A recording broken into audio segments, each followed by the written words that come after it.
Car வந்து pass ஆகுது. அதில் பார்த்தா முன்ன வந்து சேகர் பாபு உட்காந்துட்டு இருக்காரு, ஒரு லோக்கல் தொகுதி எம்எல்ஏ. 4ஆம் தேதி எக்ஸ்எம்எல்ஏ ஆயிடுவாரு. வெயிட் பண்ணி பார்ப்போம் சார். அது வெயிட் பண்ண ரிசல்ட் தெரியும் சார். ஓகே. இப்போ ரிசல்ட் தெரியல, நீங்கள் என்ன சொல்றீங்கன்னு நான் டே 6 மணி ஆச்சுடா, போதுடா, வாங்கடா, டக்குன்னு பொருளை போட்டு வாங்கடா, 50 ரூபாய் வராங்க. நான் வந்தோன்னே ஓடிடுவேன்னு அவர் நினைச்சார். நான் ஓடுற ஜாதியில் போகிறது, ஓடுற ஜாதிக்குள்ள பிறக்கல அப்படின்ட்டு லைக் காஸ்டா அந்த மாதிரி கொண்டு போக வேண்டாம்னு சொல்றீங்க. நீ போன்னு சொல்கிறல்ல அப்படின்னு சொல்கிறேன். நான் சொல்கிறேன், இல்லை உள்ளே போ, அனுப்பவே முடியாது, நீ போ விஜய் உள்ளன்னு சொல்கிறேன். அதை எடுத்து என் கையில் இங்கே இந்த வயிற்றில் வைக்கிறார். 2 வாட்டி சும்மா ப்ரெஸ் பண்ணுறாரு. போட்டுருவோம் ஒன்று.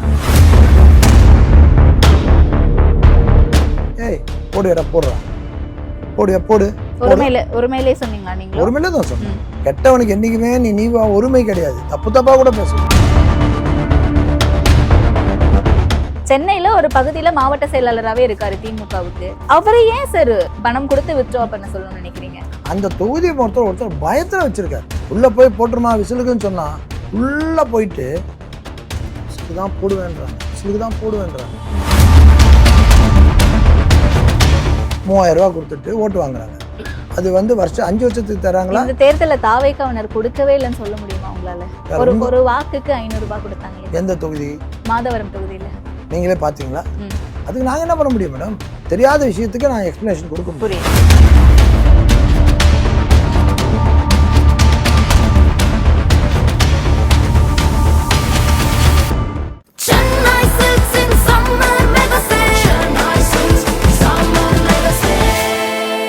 The Chennai Silks in Mega Summer Sale. The debate நேயர்களுக்கு வணக்கம். இன்றைய சிறப்பு நேர்காணலில் நம்மோடு இணைந்திருப்பவர் தமிழக வெற்றி கழகத்தினுடைய துறைமுக வேட்பாளர் திருமிகு சினோரா அசோக் தான் இருக்காங்க. வாங்க பேசலாம். வணக்கம் சார். நல்லா இருக்கீங்களா சார்? நல்லா இருக்கும். எப்படி முடிஞ்சிருக்கு எலெக்ஷன்ஸ் நினைக்கிறீங்க? நல்லாவே முடியும். உங்களுக்கு எல்லாருக்கும் தெரியுமே, யூ ஆர் இன் பிரஸ். உங்களுக்கு தெரியாம என்ன கேள்வி கேட்கறீங்க? ஓகே, நீங்க தான் பாஸ் ரொம்ப நல்லா களத்துல இருந்திருப்பீங்க, ஒவ்வொரு பூத்தா போய் மக்கள் வாக்களிக்கிறத பார்வையிட்டு இருப்பீங்க. அந்த முறையில கேட்கிறேன். அண்ட் அன்னைக்கு வர துறைமுகம் தொகுதியில ஒரு சிறிய கலைபரம் சலசலப்பை பார்க்க முடிஞ்சது. சிறிய கலவரம் இல்லை, பெரிய கலவரம். ஓகே, என்ன நடந்துச்சு சார் அங்க? பூத்தை பத்தி சொல்றீங்களா இல்ல சேகர் பாபு பத்தி பேச சொல்றீங்க?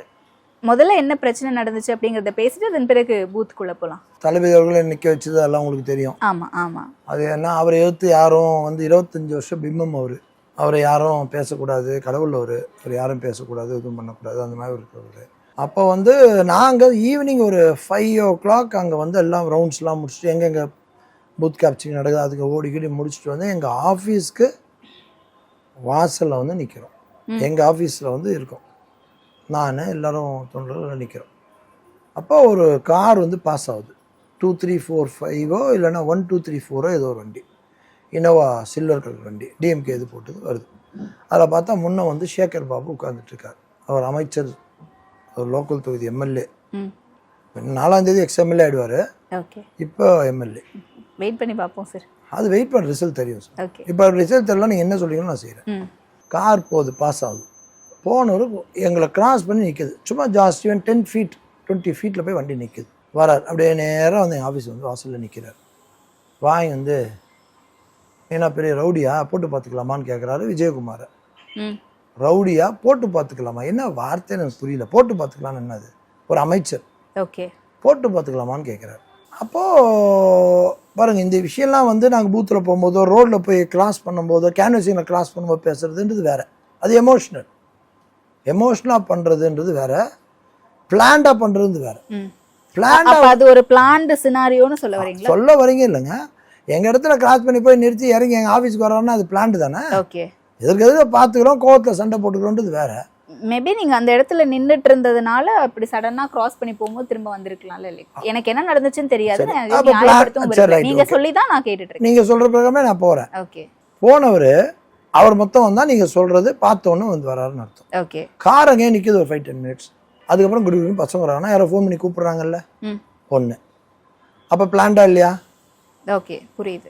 அப்போ இறங்கி வர்றாரு. வரும்போது நிற்கிறாரு. டே 6 மணி ஆச்சுடா, போதுடா, வாங்கடா, டக்குன்னு பொருளை போட்டு வாங்கடா. என்ன பொருள்? வெங்காயம் தக்காளியா? பொருள்லாம் என்ன? கத்தி கடப்பார் எடுத்துட்டு வாங்கன்றார். தெரியாதவங்களுக்கு தெரிய வைக்கிறேன். பொருள்லாம் போட்டு வாங்கடாங்க அப்படின்றார். ஓகே, போட்டு 50 பேர் வராங்க. வந்தவொன்னு தான் அப்படி கிட்ட வர்றார். வந்து இப்படியே வந்துட்டு எங்களுக்கு கேட்குற மாதிரி சொல்லிட்டு ஏடா நீ பெரிய ரவுடி ஆடான்னு அவர் விஜயகுமார் கேட்குறாரு. ஏன்னா நான் வந்தோன்னே ஓடிடுவேன்னு அவர் நினைச்சார். நான் ஓடுற ஜாதியில் பிறக்கல. வீரப்பாம்பி கட்டபொம்மன் இருக்கார் தெரியுமா, அந்த அதோட இல்ல ஜாதி அப்படி அதுக்குள்ள கொண்டு போக வேண்டாமே. எந்த ஜாதி? ஓடுற ஜாதிக்குள்ள பிறக்கல அப்படின்ட்டு லைக் காஸ்டா அந்த மாதிரி கொண்டு போக வேண்டாம்னு சொல்றேன். நான் காஸ்டா சொல்ல, ஓடுற ஜாதின்னு சொல்றது வந்து நான் பர்டிகுலர் எந்த ஜாதியும் சொல்ல. புரியுது ஓடுறது வேண்டாமே, ஓடுறது உட்கார்ற ஜாதி, அது எப்படி எடுத்துக்கணும் நீங்க? புரியுது, ஓகே புரியுதுங்களா? நீங்க ஜாதினா எந்த ஜாதி நான் பேரே சொல்லியே. புரியுது. டான் மாதிரி கட்ட பஞ்சாயத்து போற இடம்னு எனக்கு தெரியும் போது நான் எல்லாத்துக்கும் தெரிஞ்சு வீட்டுல எல்லாம் சொல்லிட்டேன், என்னை மறந்துடுங்க, என்னை தண்ணி தெளிச்சு விட்டுருங்க, நான் புது வாழ்க்கைக்கு வந்துட்டேன், ஒரு நரகாசுரனை ஒழிக்கிறதுக்கு போறேன், அந்த தொகுதிக்கு ஒரு தீபாவளி கொண்டாடணும் ஆசை, அதனால தான் நான் போறேன்னு சொல்லிட்டு தான் போனேன். அதனால நான் எதுவும் இல்லை, அவரா வராரு, நீ போன்றார். என்ன எனக்கு 1 month தான் விஜயகுமாரை தெரியும். அவர் இஸ் இன் டிவிகே. அவர் வந்து கேன்வசிங் எனக்காக பண்ணிட்டு இருக்காரு. நீ போ, அவன் தான் எனக்கு வேணும், அவனை போடுறேன், அவனை அடிக்கிறேன்றார். அதான் உங்களை என்ன போன்றார். நீ போ, நீ இல்ல, எனக்கு டார்கெட் அவன் தான், அவனை போடணும். இல்ல அந்த இடத்துல கேண்டிடேட் நீங்க தானே, அப்போஸ் பண்ணி நிக்கிறது நீங்க தானே, ஏன் உங்களை போக சொல்லிட்டு அவரை டார்கெட் பண்ணணும்? அதாவது அந்த ஏரியால இருக்கவங்க எனக்கு சப்போர்ட் பண்றது ஒருத்தனை மிரட்டுறது. ஓகே, நாங்க எலெக்ஷன் நிக்கிற முன்னாடியே எங்கேல வேலை பண்ண பையன் அம்பேத்கர்னு ஒரு பையன் எங்க டீம்ல, அவன் டிவிக்கு தளபதி ஃபேன், அவனை அந்த ஆளை வச்சு ஃபோன் பண்ணி மிரட்டி அவன் கூட இந்த 20 பேரை கூப்பிட்டு திமுக கொடியை போட்டு முரசொலின்றது என்ன, பிரிண்டிங் ப்ரெஸ்ஸு, அவங்க சொல்றது தான் போடு, எடிட்டர் இவர் தானே, போட்டு மறுநாள் போட்டுறாரு. டிஎம்கேல சேர்ந்துட்டாங்க. இமேஜ் எப்படின்னா டிவிகேல எல்லாரும் அவங்க பிடிக்காம, தளபதியை பிடிக்காம டிஎம்கேல சேர்ந்து கிரியேட்டிங் தி இது, அதுதானே திமுக. அப்படி பண்ணிட்டு இருக்காங்க அம்பேத்கர். அதுக்கப்புறம் கோபின்னு ஒருத்தர், அப்புறம் 5-6 பேர் எல்லாரும் மிரட்டி பண்ணிட்டு இருக்காரு. நான் ரெடி டு ஆல், எல்லாத்தையும் ஃபேஸ் பண்ணிட்டேன். எனக்குன்னு ஒரு பெரிய டீம், இராணுவ பலம் உள்ள டீம், என் நண்பர்கள், என் தம்பிங்க இருக்காங்க. எனக்கு எது நடந்தாலும் அப்புறம் அவங்க இருக்காங்க. அப்ப லைக் அந்த ஏரியாவுல இருந்துகிட்டே உங்களை சப்போர்ட் பண்றவங்களுக்கு எல்லாரையும் மிரட்டறாரு. சப்போர்ட் பண்றவங்கள தளபதி டிவிகே கட்சியில இருக்காங்க, எனக்கு சப்போர்ட் பண்றவங்கள இந்த மாதிரி போட்டு அன்னைக்கும் அதுதான் நடந்திருக்கு. போலிங் அன்னைக்கு அதுக்கு முன்ன 1 month இதான் நடந்துட்டு இருக்கு. இது எந்த இடத்துல வாக்குவாதம் அதிகமாகுதாங்க? அப்ப நான் சொன்னேன், என்னை தாண்டி தான் போக முடியும், அவ எனக்காக வேலை பண்ணோம், நான் எப்படி விட முடியும்னு சொல்றேன். நீ போன்னு சொல்றேன்ல அப்படின்னு சொல்றாரு. நான் சொல்றேன், இல்லை உள்ள போ, அனுப்பவே முடியாது, நீ போ விஜய் உள்ளன்னு சொல்றேன், விஜயகுமார்னு சொல்கிறேன். அப்போ இவர் என்ன பண்ணுறாரு, செல்ஃபோன் கையில் வச்சுருக்காரு, 2 செல்ஃபோன், அதை எடுத்து என் கையில் இங்கே இந்த வயிற்றில் வைக்கிறார். வெற்றி 2 வாட்டி சும்மா ப்ரெஸ் பண்ணுறாரு. போட்டுருவோம் ஒன்றுன்ட்டு. போட்டுருவோன்னா என்னன்னு நார்மல் பீப்புளுக்கு போட்டுருவோன்னா என்ன காமன் நினைப்பேன். போட்டுருவோன்னா எனக்கு கொண்டுட்டு வரான், போட்டுருவாரான், எவ்வளோ பேரை போட்டாருன்னு தெரில, போட்டுருவேன்றார். அப்போ போட்டுருவேன்னு சொல்லும் போது நான் எப்படி சும்மா இருக்க முடியும்? நான் ஒரு அட்வொகேட்டை போட்டுருவேன்னு சொன்னேன். நான் என்ன சொன்னேன், ஏய் போடுவேடா, போடு. ஒருமையிலே சொன்னீங்களா நீங்க? ஒருமையிலே தான் சொன்னேன். ஏன் தப்பா? இல்ல நான் கேட்டேன், கிளாரிஃபிகேஷனுக்காக கேட்டேன். தப்பான்னு கேக்குறேன். அங்க என்ன நடந்துச்சுங்கறத நீங்க சொல்றீங்க, கிளாரிஃபிகேஷனுக்காக நான் கேட்டேன். அவ்வளவு நல்லவன்லாம் கிடையாது, ரொம்ப நல்லவன் தான். ஆனா தப்பான ஆளுக்கு, நரகாசுரனை கொண்டவனுக்கு தான் தீபாவளி கொண்டாடுறோம். கெட்டவனுக்கு என்னைக்குமே நீ ஒருமை கிடையாது, தப்பா கூட பேசலாம். அப்போ போடுன்னு இறங்குறேன். போகும்போது அப்படியே வந்து எல்லாம் தடுக்குது. போலீஸ் வருதுன்னு சொல்லிட்டு நான் வந்துட்டாங்கன்னு சொல்லி என்ன தகவலை போலீஸ் வச்சு பார்த்துப்பாங்கன்னு சொல்லி அவர் போக ஆரம்பிச்சிட்டாரு. நான் போக ஆரம்பிச்சிட்டேன். லெஃப்டில் அப்படியே ரோடு நடக்க ஆரம்பிச்சிட்டேன். நானே என்னோட சர்க்கிள் ஆரம்பிச்சு போயிட்டே இருந்து அங்கே நின்றுட்டுருக்குறோம். ஒரு 100 feet தள்ளி நின்றுட்டுருக்கோம். போலீஸ் வந்துச்சு, சேஃபாக இருக்கும்னு பார்த்தா பெரிய அந்த மெட்டடார் வேன் வருது.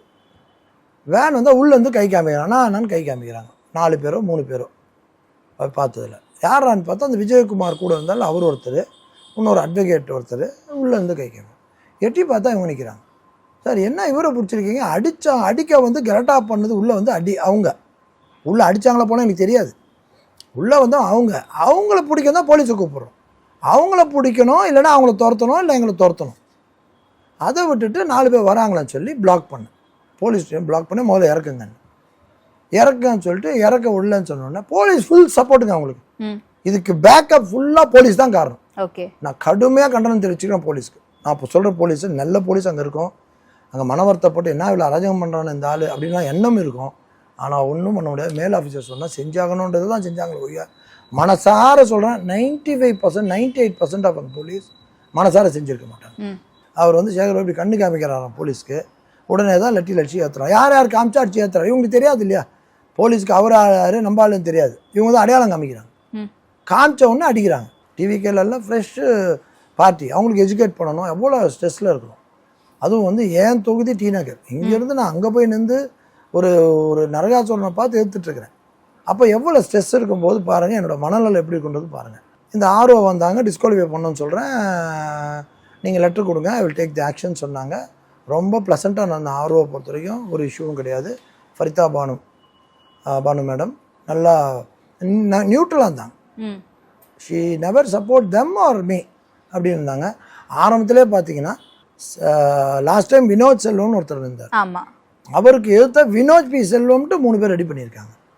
ரெடி பண்ணி போட்டாங்க. அதில் எடுக்க முடியல. அதில் 3 பேரில் எவ்வளோ ஓட்டு வந்திருக்கு.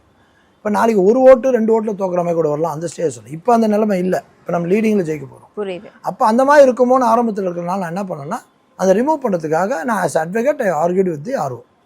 அப்போ அப்ஜெக்ட் பண்ணாங்க. சினோரா ஷோக்குன்றது வந்து நாங்கள் வந்து நிக்நேம் எங்களுது அப்படின்னு.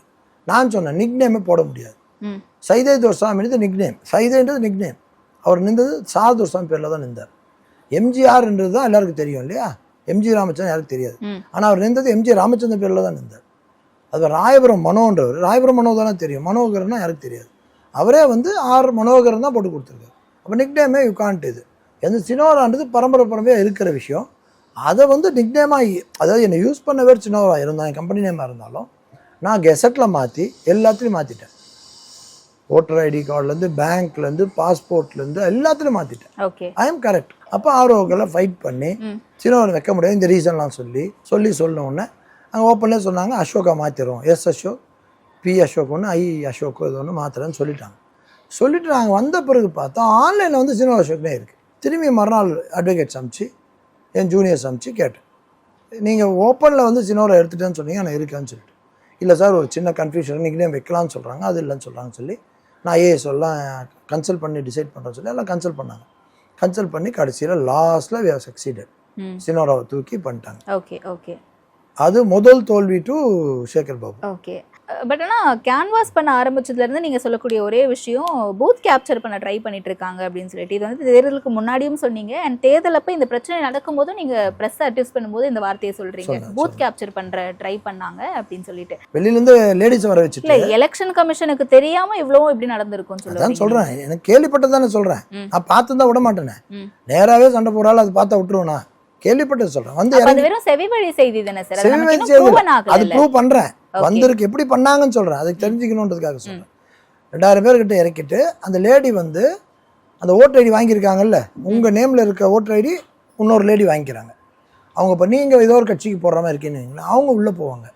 உள்ளே போகும்போது செக் பண்ணுறது யார், அங்கே இந்த ஆஃபீஸர் யார், எலெக்ஷன் கமியில் போட்டவங்க, அவங்கள வந்து ஃபுல்லாக இவர் வந்து பிரைப் பண்ணி யார் அந்த ஐடி கார்டை பார்க்குறாங்களோ அவங்கள பார்த்துட்டு சுற்றி உட்காராங்க இல்லையா இவங்க கட்சி ஆளுங்களாம், அவங்களாம் வந்து ஐடி கார்டை பார்க்க மாட்டாங்க. ஆஃபீஸர் பார்த்துட்டு 314 சீரியல் நம்பர் ராமு அப்படின்னு சொல்லுவாங்க, இல்லை லக்ஷ்மின்னு சொல்லுவாங்க. உடனே இவங்க நோட் பண்ண ஆரம்பிச்சுடுவாங்க. அப்போ அந்த ஐடி கார்டை பார்த்து நீங்கள் தான் அதான் டிசைட் பண்ணுறது அந்த இவங்க தானே, அவங்கள என்ன செட் பண்ணுறதா ஒரு நியூஸ் வந்திருக்கு. செவ்வேதியை செய்யறதா இருந்தாலும் கேட்டுக்கோங்க, ஃபியூச்சரில் நடக்காமல் இருக்கிறதுக்காக சொல்கிறேன். இது போய் நம்ம முடிஞ்சதை ஒன்றும் சொல்ல முடியாது, இருந்தாலும் அதை சொல்கிறாங்க. அப்போ அந்த அம்மா ஒரு ஆள் தான், லேடியோ ஜென்ஸோ, அவங்க எடுத்து பாஸ்ன்னு சொன்னால் போயிட்டு இருக்கு. இது எத்தனை பூத்தில் நடந்திருக்குன்னு சொல்கிறீங்க நீங்கள் கேள்விப்பட்ட வரைக்கும்? நான் நிறைய பூத்தில் இது மாதிரி அதாவது மானிட்டர் பண்ணி ஒர்க் பண்ணுற ஆள் தான் அவர் நல்ல விஷயத்தை யூஸ் பண்ணியிருந்தாருன்னா அவர் நிறைய செலவச்சு கோயில் கட்டி கும்பிட்டு வைப்பாங்க. அவர் கெட்ட விஷயத்தை யூஸ் பண்றாரு, நெகட்டிவா யூஸ் பண்றாரு. நாங்க அதை பண்ணவே மாட்டோம். உங்களுக்கே 50 கோடி கொடுக்குறேன்னு சொன்னாராமே, அது யார் சொன்னது உங்களுக்கு? நீங்களே இன்டர்வியூஸ்ல சொல்லியிருக்கீங்களே. சொல்லியிருக்கேனா இல்லை, சொன்ன மாதிரி தெரியல. அப்படி உண்மை அதுதானே. அண்ணாரே ஒருத்தர் ஃபோன் பண்ணாரு, நான் பேர் சொல்றேன், அப்படி மீறி போனேன் அவரே சேலஞ்ச் பண்ணாருன்னா நான் பேர் சொல்லுவேன். யாருன்றது நேம் சொல்ல நான் தயார். ஆனா அந்த நேம் சொல்லாம பேசுறேன். ஒருத்தர் 2 அட்வொகேட்ஸ் என்னோட அட்வொகேட்களை பேசியிருக்காங்க. அமைச்சர் பார்க்கணுன்றார் உங்களன்னு சொல்லியிருக்காங்க. அமைச்சர் பார்க்கணுன்றாரு, எதுக்காகன்னு கேட்டிருக்காரு, வித்ராயலுக்காகன்னு சொல்லியிருக்காங்க. அப்போ எவ்வளோ பேசிக்கலாம், 5 கோடி 10 கோடி பேசலாம், எவ்வளோ வேணா பேசலாம்னு சொல்லியிருக்காங்க.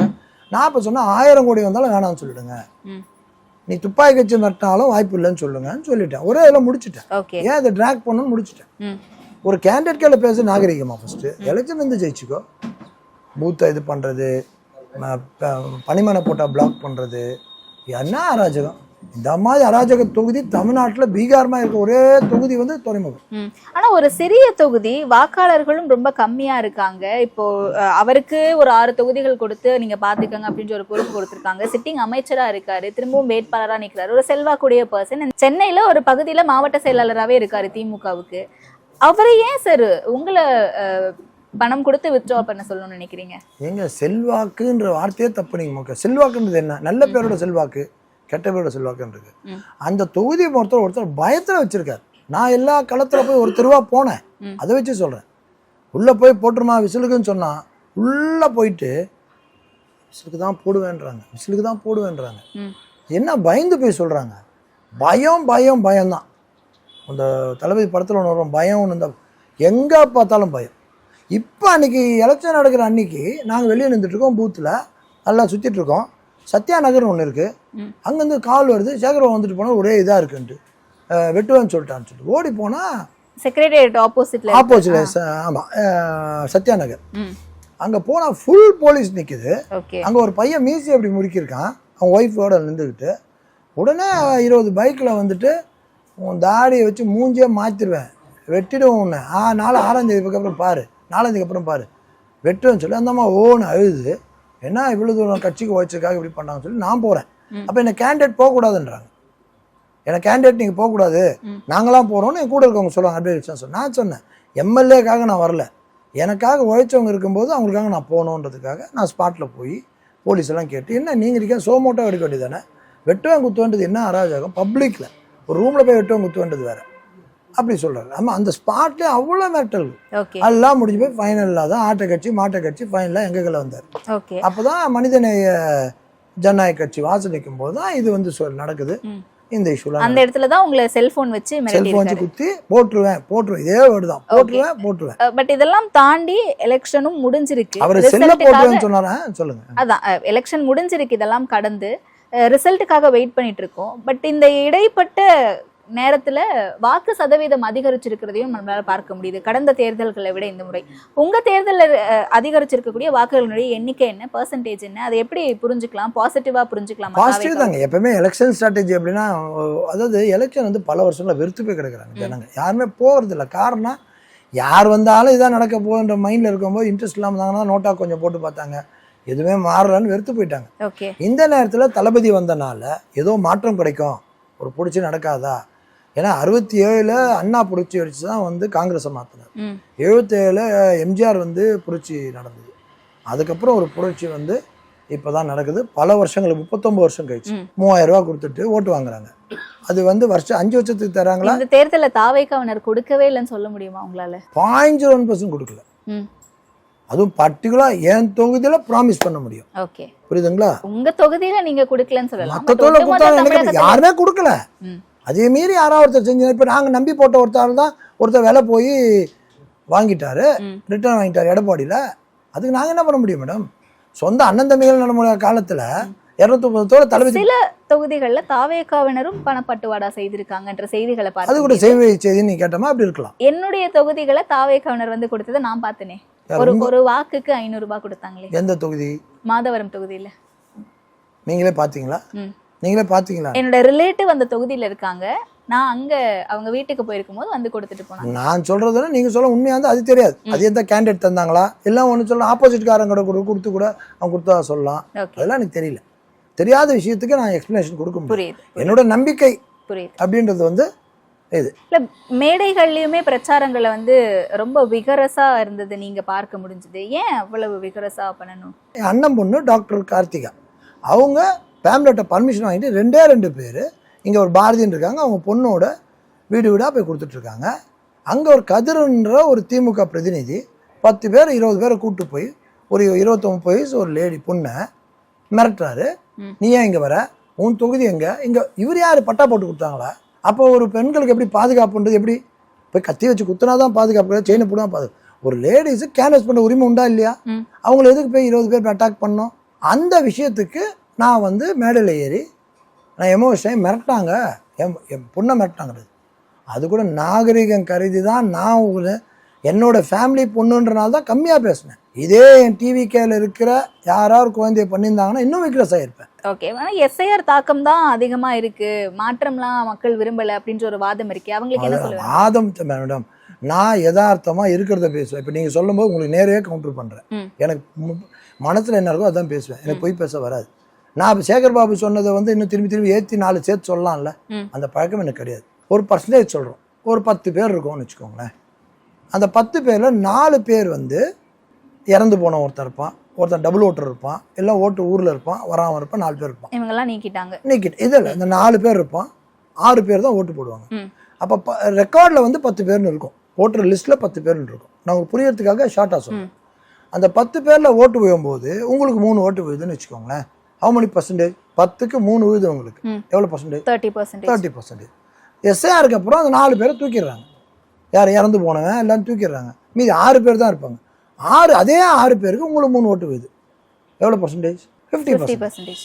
அப்போது பர்சன்டேஜ் இன்க்ரீஸ் ஆகிறதோட இந்த 30% அப்படி 50% மாறினது தான் லாஸ்ட் டைம் 61% இன்க்ரீஸ் ஆகிருக்கு. ஒன்று அதுக்கு மேலே இன்க்ரீஸ் ஆனது தான் தளபதி.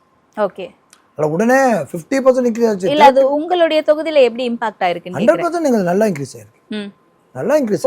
போன முறை எவ்வளவு வாக்குகள் பதிவாயிருக்கு, இந்த முறை அந்த ஸ்ட்ராட்டஜி எனக்கு தெரியல. இப்போ ஆனது 1,02,000. லாஸ்ட் டைம் சேகர் பாபு எடுத்தது 59,000. 32,000 இவர் யாரு, நம்ம வினோஜ் பி செல்வம். அதனால இன்க்ரீஸ் ஆயிருக்கு. அதனால இன்க்ரீஸ் ஆகுறது வந்து இருக்கிற அகப்பையில் இருந்ததுனா கிடைக்கலாமா? எவ்வளோ இன்க்ரீஸ்? இப்போ என் தொகுதிக்கு 6,000 இன்க்ரீஸ் ஆயிருக்கு. உங்கள் தொகுதியில் நிறைய பாப்புலேஷன் இருக்கும், அது எந்த சின்ன தொகுதி இல்லை, அதெல்லாம் 6,000. 1 lakh ஆல்மோஸ்ட் 1 lakh சில்லற. அவங்க 2 லட்சம் 3 லட்சம் 4 லட்சத்தை வச்சு பாருங்க, 30,000 ஓட்டு இன்க்ரீஸ் ஆகும். ஓகே ஓகே, அந்த கால்குலேஷன் தான். புரியுது. இப்போ எல்லாமே முடிஞ்சிருச்சு, 4ஆம் தேதிக்காக வெயிட் பண்ணிட்டு இருக்கோங்க. ரிசல்ட் எப்படி வரும்னு நினைக்கிறீங்க? ரிசல்ட் எப்படி வரும்னு ஊரே சொல்லிடுச்சு. நீங்க எது கேட்குறீங்க எனக்கு தெரியல. திமுக மீண்டும் ஆட்சி அமைக்க வாய்ப்பு இருக்குன்னு கூட சொல்றாங்க. அதுதான் விடந்தாவதங்களை பேச முடியாதுன்னு சொல்லிட்டாங்க. அவங்க தோத்து போன பிறகு கூட சொல்லுவாங்க நாங்கள் தான் ஆட்சி பண்ணுவோம். சிஎம் ஆட்சி முதலமைச்சர் ஆடுவார் எங்கள் தளபதி, அன்னைக்கு போய் இன்டர்வியூ பண்ணுங்க, நாங்கள் தான் ஜெயிப்போம், கொஞ்சம் வெயிட் பண்ணுங்கன்னு அப்படியே இழுத்துட்டு போய் 2031 சொல்லுவாங்க. 2031 நாங்கள் தான் ஜெயிக்கிறோம். அதுதான் திமுக. மே 4ஆம் தேதி ரிசல்ட்ஸ், வாக்கு எண்ணிக்கை அன்னைக்கு தான் நடக்குது. அன்னைக்கே ரிசல்ட்ஸும் வருது. வெயிட் பண்ணி பார்ப்போம் என்ன நடக்கும். அதான் வெயிட் பண்ணி நான் கரெக்டாக சொன்னான்னு பாருங்கன்னு சொல்கிறேன். அந்த வார்த்தையை சேர்த்துக்கோங்க. ஓகே ஓகே சார், நேரத்திற்கு ரொம்ப நன்றி சார். தேங்க்யூ.